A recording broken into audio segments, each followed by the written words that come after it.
Hello. Hey. Hey, besties. We're back. What up? We're It's been a back. while. It's been a month. It's been a month. It's been a month. And sometimes I wish we just had a better excuse than we've been busy. We've been so busy, though. We've been so Well, you've been on busy. vacation. I was on vacation for 2 weeks, and then you were on workation. Workation. I was on my world Spending tour. that private equity fund on traveling across the world, like for what was it, 2 weeks or something? It was a week straight of like work-related speaking engagements and workshops, and then I had the Efterårsferie. Yeah. If you're not Danish, that's sort of fall break. Yes. Where not two, but three children were home from school. Yeah. So it was really hard to get out of the house. Yeah. Yeah. So if you're looking for excuses, you come to the right podcast. Yeah, we're going to give you all the excuses. I've been busy. You were in Italy. Yeah. All of it. Yeah. But we have a really good one for you today. We do. We've come back with a bang. Yes, we have a really good one for you today. So today is episode 129. Yes. Picking right up where we left off literally a month ago today. It still hurts. It still works. Yeah.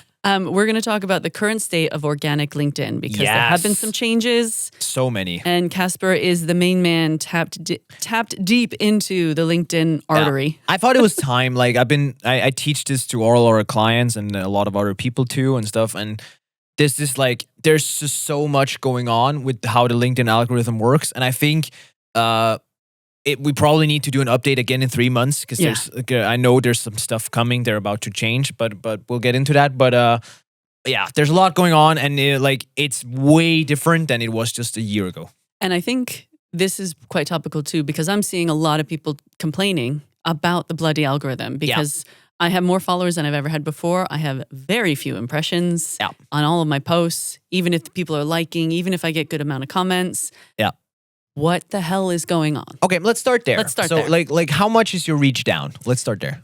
Oh, do you know? Just off the top, doesn't have well, to be I would accurate. usually get maybe 5,000 to 7,000 impressions on a post. Exactly. Now I have had 300, Oh, 600. okay, Jesus. It's like plummeted. Okay, but I have more brutal. followers than ever. Yeah. You know, and people, but I'm getting likes. I think I had one post that had 56 likes, 8 comments, and it was under 1,000 impressions. Exactly.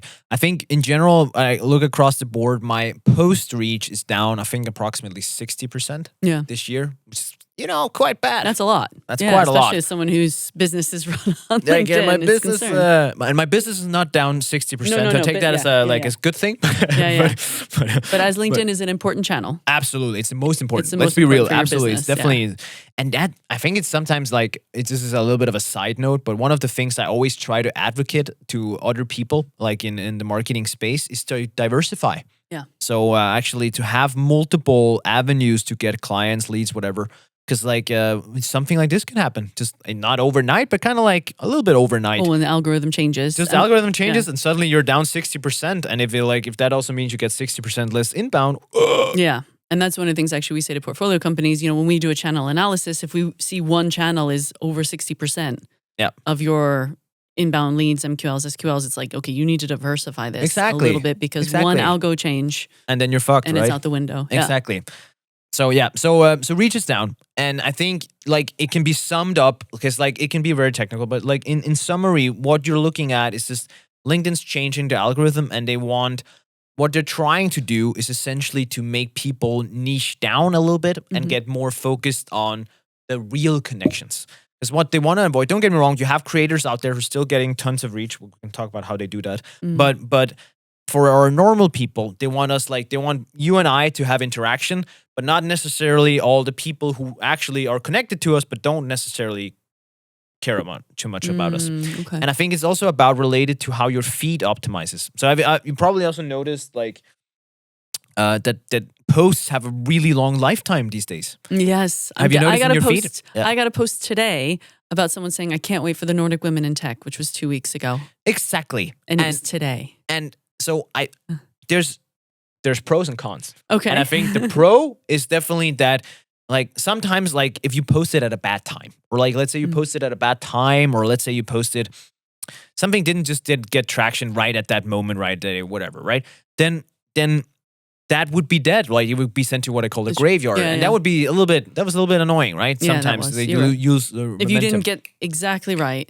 Yeah. It was in the graveyard. Exactly. And that was a little bit frustrating. Where now it's okay, like this can circulate a little bit, and that's actually really cool. I think that's a good thing. Now, of course, the drawback to that is like sometimes it's like things are super time sensitive. Yeah. Like it's just like 2 weeks old. That's old. Yeah, I was getting That's posts really old. after Tech Barbecue where people like, meet me at Tech Barbecue. And I'm like, would have loved to meet What? you. What? Yeah. Would have loved to have seen you speak. Yeah. But I got the post way too late. Yeah, and exactly. And I have people commenting on some of my stuff like, yeah, I would love to have seen the webinar. Yeah, but it's like 3 weeks ago. Like, I don't know. Sorry. Sorry. Yeah, exactly. Yeah. So that part I really don't like. And I hope, I don't know what their plans are LinkedIn here on that point, but that part I really want them to potentially look into fixing. But it does mean that we have a longer time span on our post, and that fundamentally in terms of reach, that actually should be a good thing.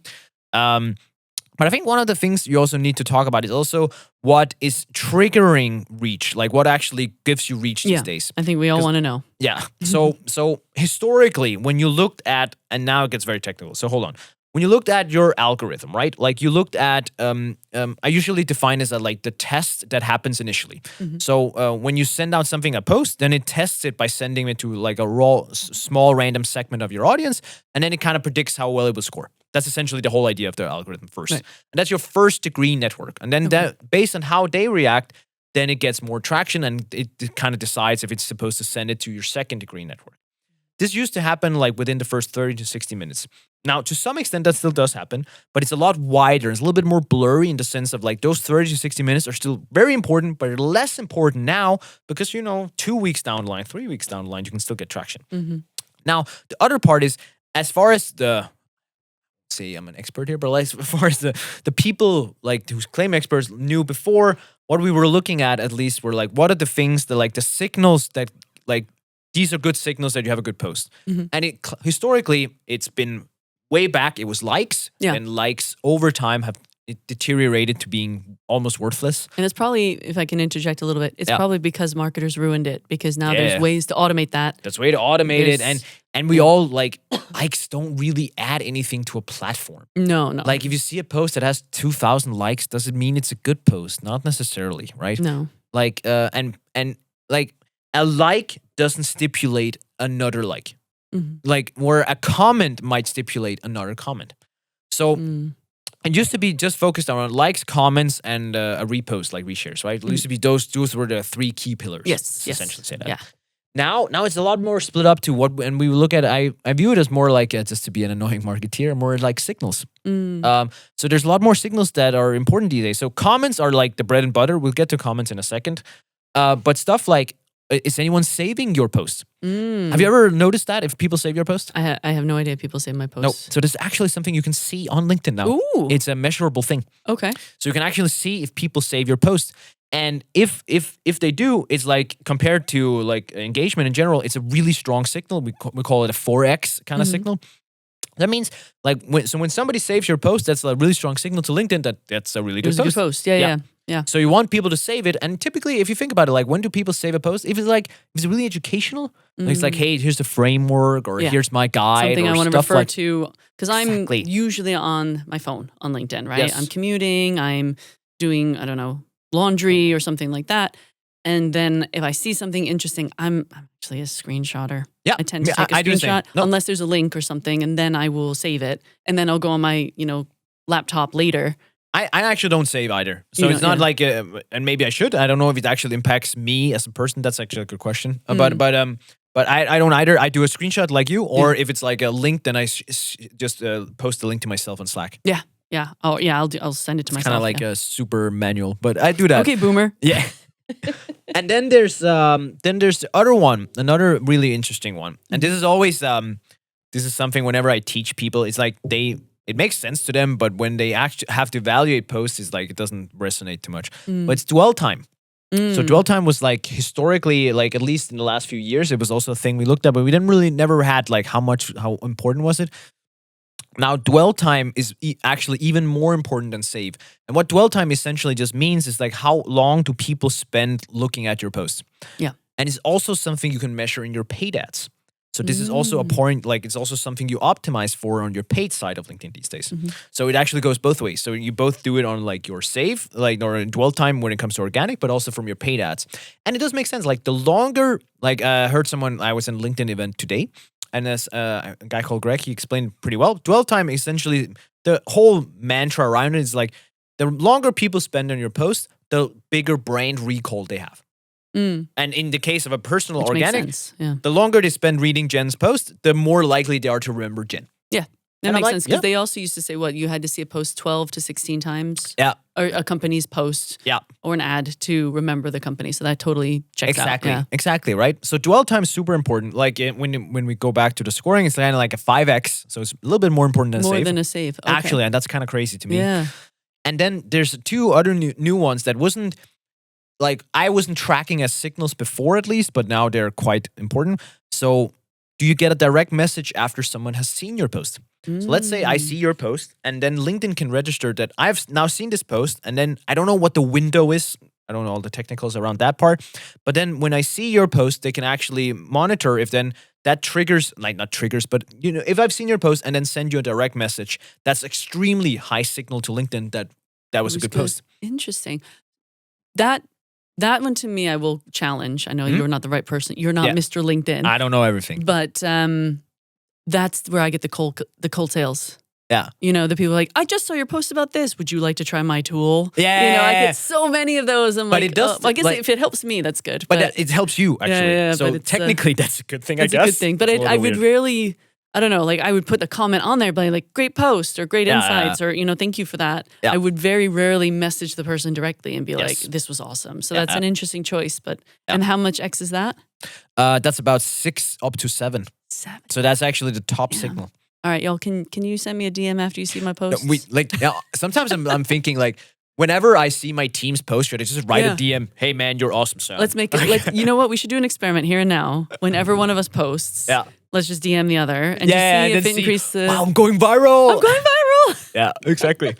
So that's the thing. Yeah, and then the last one is kind of like the profile visit. If somebody sees your post and then visits your profile, that one makes sense. And that one makes total sense. But that's also a very strong trigger point. Essentially. Cool. So that's a little bit different. And does that have to be someone who is not already connected to you, or can it be someone who's connected to you? Do you know? I don't think it matters, to be honest. I'm not 100% sure on that though. But I don't think it matters. I'm not 100% sure. So those are kind of like the new criteria we work with. And essentially, if you look at it like, so it's just, what they're trying to do is kind of like relevance over reach. So it's more like, it's more focusing on like, we want to show you the right people interacting with each other. So they're kind of trying to do that. As we've talked about, I'm not 100% sure it's the best way, but I like the idea of it. I mean, it makes sense because usually, right, if I see a post from you or someone, Jillian, shout out to Jillian at Dealfront, or Stefan, and Dream congrats Data. on your new gig. And congrats on your new gig. And congrats on the funding. Wow. And congrats on the funding, Stefan. Jesus, whoop, whoop. We're so nice today. We're being really nice. And we're on first name basis. Yeah, it's cool. We're cool like that. But when I see their posts, I'll read them and I'll usually give them a like, unless it's something that I'm really like, oh wow, yeah, great point, or I want to pick up on this point. But when you see your pals, you show a little love. And you give a like, you give a heart, you give something. And I think that's a really good point. And that's but the next point is actually what they're trying to do is make your engagement more quality based. Because it used to be just like, hey Jen, way to go, high five. Yeah, pal. Right, yeah. And that's that's fine for me. But that's not the best engagement, right? No. So what they've actually try to do is and that brings me back to the comments.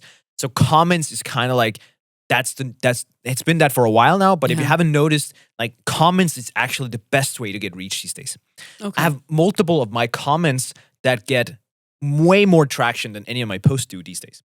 Okay, interesting. Yeah. So, and that part I actually really like. It's just a lot of hard work, but I actually do like the direction of it. Right. Because essentially what it's just saying, we will reward you, Casper, with a lot of reach if you engage with other people.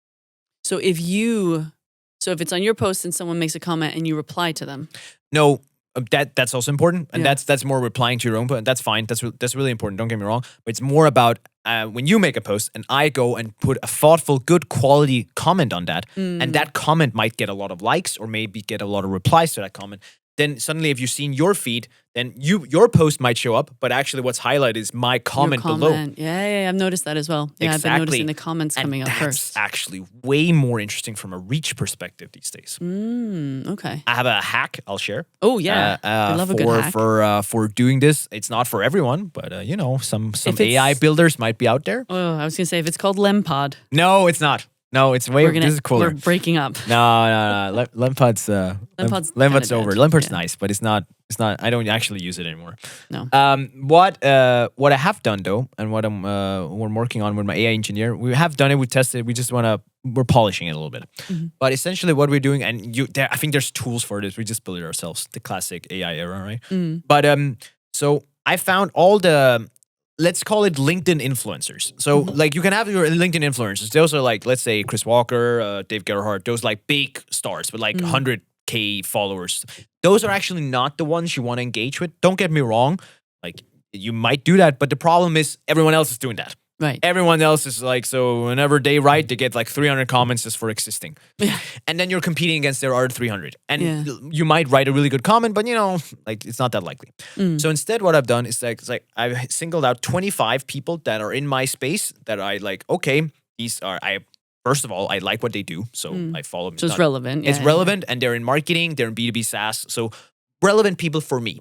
They might not be relevant for you, but like for my persona and so forth, right? And then whenever they post, I automatically get an update in a Google Sheet where it kind of takes that post. So whenever and then I get a notification in my Slack, hey, this guy posted. Like take Adam Holmgren, good example. He's on the list. Shout out to Adam. Am I on the list, Casper? No, you're actually not. Shit. But you always tag me. We tag each other. We do. Yeah. Okay. But it's you look for those like mini influencers who are like influencing but not as big. Like I think Laura from Dream Date is another example. She's on the list. Yep. And then whenever they post, then I get a notification, and then automatically it's the link to the post is put into this sheet, and then I get a summary of what the post is about. Nice. Like so, AI summarizes it, and then based on my tone, because the AI knows me, then it comes with a suggested comment. Like Casper, you would think this about this. So I don't post it automatically because I still give my manual, but and then it does that every morning. So every morning I get like, hey, boom, this is from the last 24 hours, post from all these. This is the summary, and this is what you should probably post about this. And then the like link, comment. and you go in and then I can go in, take that, and then edit it a little bit. I've never posted it raw because I don't like that, but always, and it's been really good so far. Interesting. Yeah. Okay. So that's where that's a hack, right? But that's how I think you should be moving. Like your mindset at least should be like, okay, engage with the right people. And don't get me wrong, you can do this totally manual. You can just like take that list of 25 and just check them. Go to their LinkedIn. And like follow them, set up the bell function, all that stuff. But I'm a busy guy, so that's why I'm doing this stuff. But it's just to say like that's what it's actually about now. Like so that's actually way more important.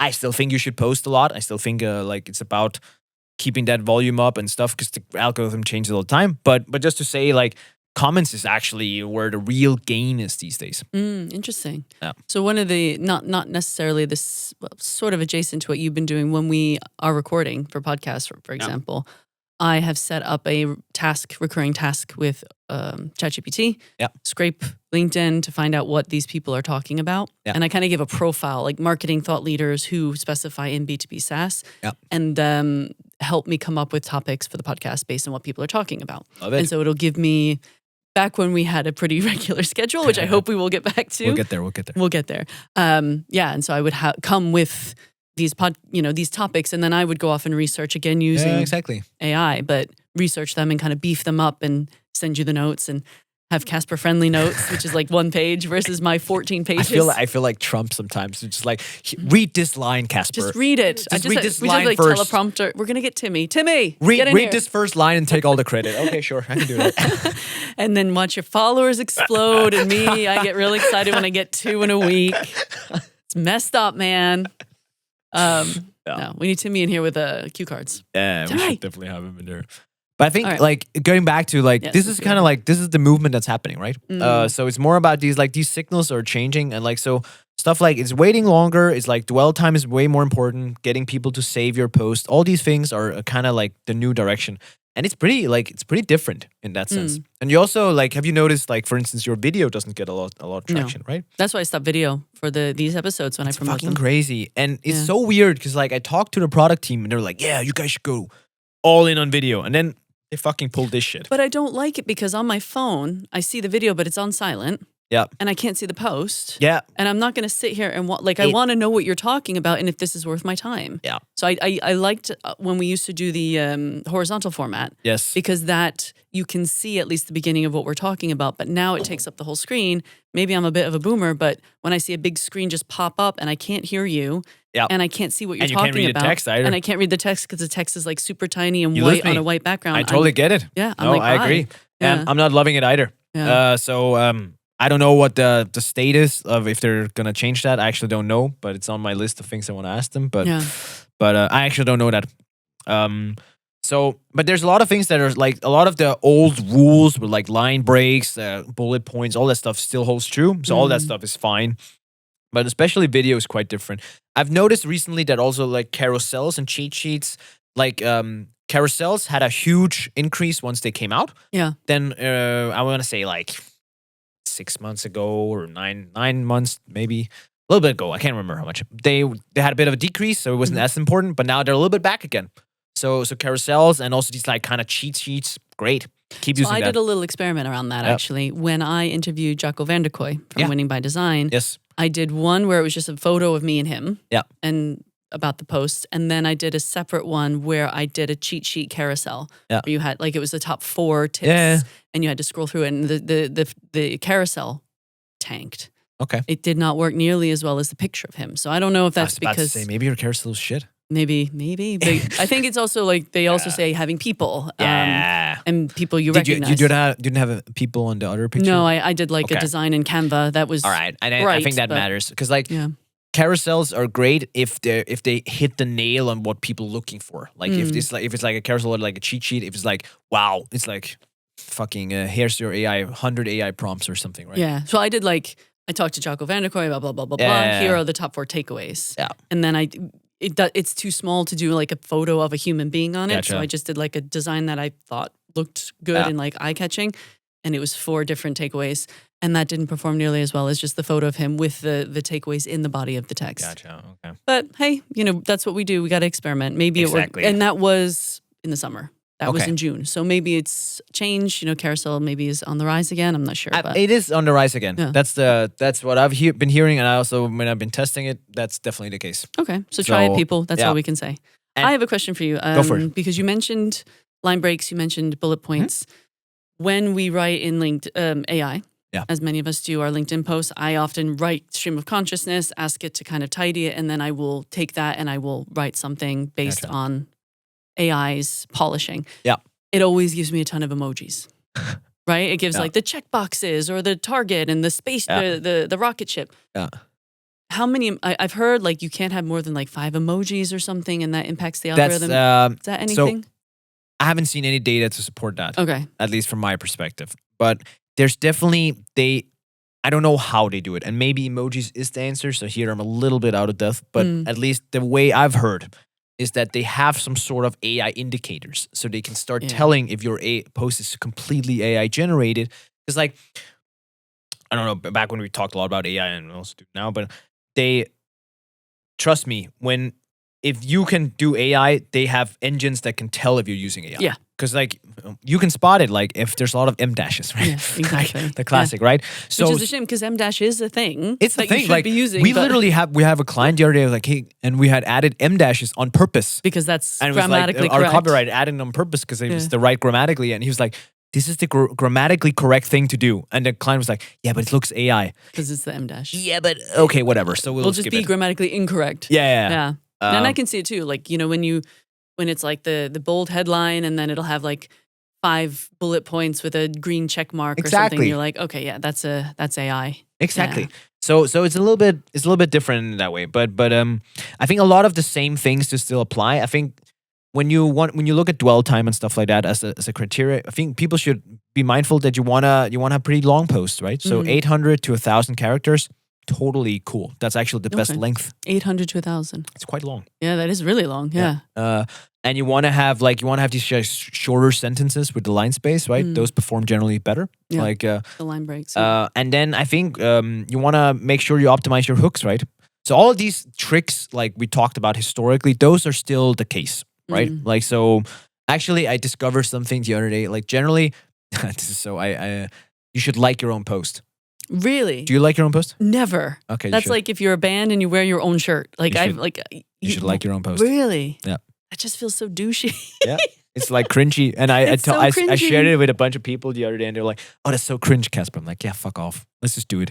Yeah. Maybe I won't be the first one. I do it every time. I'm like, fuck this shit. You read it and you're like, hell yeah, that was good. Hell yeah, this is good. Oh, Casper, you're the best. Sometimes like just give it support or like love or so you should. Right. Good to know. Good tip. We getting near the end. Timings. There's always a lot of talk about best day, best time.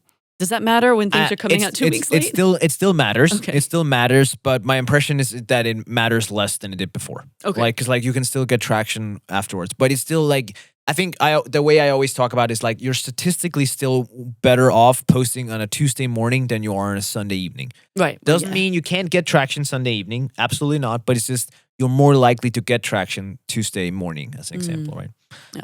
I usually, so it's the best days are still Tuesday, Wednesday, and Thursday. Tuesday, Thursdays. Yeah, great. And the best timings are typically still in the morning. Morning commute. Morning commute on your phone. In the middle of the day, around lunchtime, and in the afternoon. The lunchtime break and then the commute home. Yeah. So those are still true. Those still hold true. But it's less, it's still relevant, but it's less relevant than what was before. I think that's the best way to say it. Okay. So I don't have a percentage to kind of say how much less, but it's a little bit less. And then when we do this podcast, I schedule the announcement on my LinkedIn to go out Wednesdays by 7:50 or something like that, like close to 8. That's pretty good timing. Yeah, to make sure that. And by that point, I'm on the train, so I'll see it go out. Yeah. And now I have to like my own posts. You definitely do. So cringy. Yeah, you definitely do. All right. If anyone makes fun of me for liking my own post, I'm going to send them this. I'm going to send them your way. Send them this episode and say that Casper said I should do it. Get those listener ratings up. Exactly. What so I think those are the most important updates that I wanted to share with people. But if you're like, hey, why is my reach down? Like, I think the main takeaway you should be thinking about is like, okay, different signals matter. Like so how do you get people to spend longer time on your post? How do you get them to save your post? Those are the things that matter. How do you get them to write to you? So you could literally say like, save this post for later. Yes. As long as you have that content would be that's a worth good saving. CTA, right? Yeah, that would be a save good, this for later. Yeah, that would actually be a perfect one. You heard it here, folks. And then the other part is start focusing more on engaging with comments. Like figure out who you want to deal with and interact with. Those, if you want to get your reach back up, or like it's not reach per post, but it's reach in general, that will go up this way. Great. Those are great insights. Yeah, you're welcome. But I think ultimately, post what you care about. Yeah. And post something interesting. Yeah. Don't just post for the sake of posting. And don't lose interest just because they're doing this, because they change things all the time. Yeah. Like, and then it's ups and downs. Yeah. But I think one thing they released that we haven't talked about, and we are running out of time, but they're releasing personal boosting. Okay. So that essentially means that, like right now, SparkForce can go in and boost my post as a thought leader ad. What you can do in the future, I don't think it's released officially yet, but at least very soon, you can personally boost. So I can boost my own post. But you have to pay, right? I have to pay. Right. But some people are definitely willing to do that. Oh, I could imagine there are a ton of people who will pay to boost their own posts. Absolutely. So yeah, that's a new way to make money, I guess. So on that note, thanks for listening, guys. Go out and make some posts on and LinkedIn. we'll check back in when we do this little experiment. I'm going to save your post. I think we should do a check-in in 3 months, because I think there's so much going on right now. Yeah. And I'd like to try if we save each other's posts and we DM each other. Yes. Let's just see. I'm not trying to get Jen, you're awesome. Show me more of your content. Yeah. But like, let's see. I'd love to see if that actually increases it. I agree. And maybe it will help increase my reach Work these on days. it. All right, folks. Sorry we were gone for so long. It's fine. We still love you. I love you. Thanks. Thanks Good for to have listening. you back. Good to be back. Bye. Bye.